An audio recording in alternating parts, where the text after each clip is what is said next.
Hi, Brent. Sorry that you've not been feeling very well. I'm glad that you're back in the saddle, though.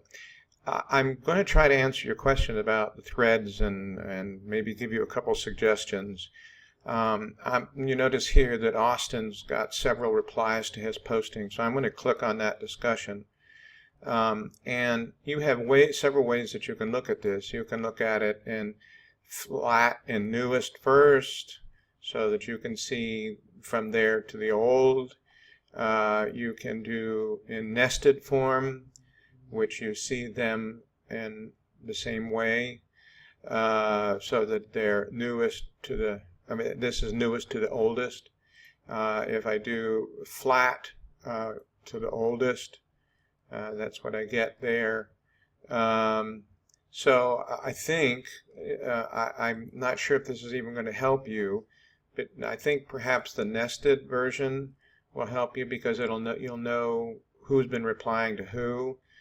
And simply when you go in and grade somebody's contribution, the first initial thing that you do is you go through and you grade everybody's contribution their first time through. So you would give him a 30, okay? Now I'm going to go back and give that as a rate. and say you've gone through and you've determined that, John Langley didn't do as well as what you'd hoped he was going to do, but it was satisfactory. I mean, you can then, on a scale of 1 to 10, pick out one of those point values, and then make sure John has done another one, and so that you can get an opportunity to grade at least 2 of their responses, kind of read through them all, maybe pick 2 of the best that John has done.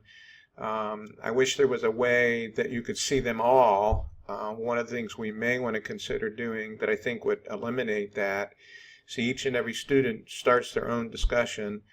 Maybe what we can do is actually start the discussion and then everybody's replying to your initial discussion question, and then you can see the whole thing in embedded, nested, or in flat and oldest first.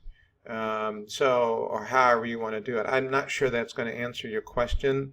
Those are the options that we have. I think we could look at actually not having them start a discussion, because that's what is troubling at this point in time. When you look at it, you've got all of these discussions and you got to go through each and every one of them, and I think that's what you're talking about.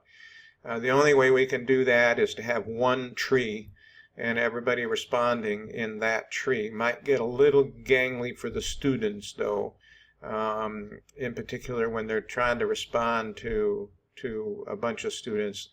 Anyway, let's put our thinking caps on over the weekend, see if I've answered your question. Hope that you get to feeling better. Bye-bye.